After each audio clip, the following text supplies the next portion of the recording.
sait, le génie urbain doit composer sans cesse avec de nouveaux défis. Pour le grand public, ces réalisations ne sont pas toujours visibles, mais la participation de l'ingénieur à la vie municipale est permanente. René Séguin a déployé intelligence et énergie des années durant pour trouver des solutions originales, aussi fonctionnelles que belles.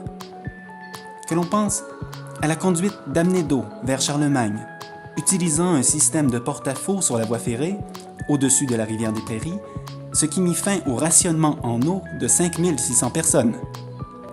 Ou bien au système d'éclairage du pont Armand-Bombardier, qui aura contribué avec ses trottoirs larges de 3 mètres au sentiment de sécurité des piétons dans cette zone industrielle de Montréal.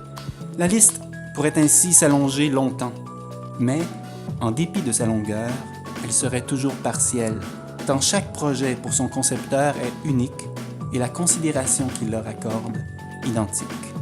Chaque projet est important. Mais si l'ingénieur fait le projet fait aussi l'ingénieur. Et cela, dans le cas de René Séguin, commence très tôt. Pour Paul-Émile Séguin, croire en son fils répondait aussi à cette règle, qu'il fasse ses preuves.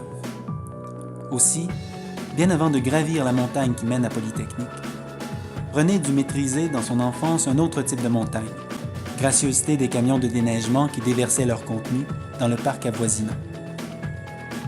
Né au début des années 40, il aura ainsi construit nombre de barrages et endigué la fonte des neiges de plusieurs printemps, avant de se lancer, avec la même détermination, dans ce qu'il convient d'appeler la vraie vie. Aux capacités d'analyse de son père, sa mère oppose, elle, un naturel plus intuitif. Alice a même ce don particulier de lire dans les feuilles de thé. Troisième d'une famille de 5, encadré par 2 sœurs aînées et 2 plus jeunes, une mère intuitive et un père analytique, c'est donc un garçon équilibré, à la fois premier de classe et réussissant bien dans les sports d'équipe, qui entreprend son cours secondaire auprès des Pères Saint-Gabriel.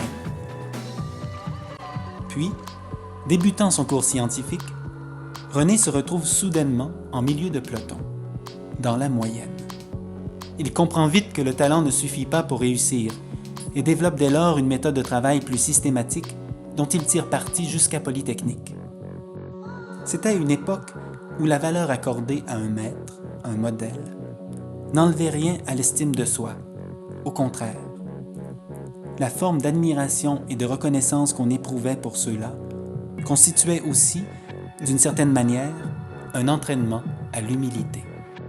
L'équilibre, maître mot, recouvrant autant les qualités structurales et esthétiques d'une réalisation que les qualités sportives et humaines d'un homme qu'on n'a probablement pas fini de découvrir.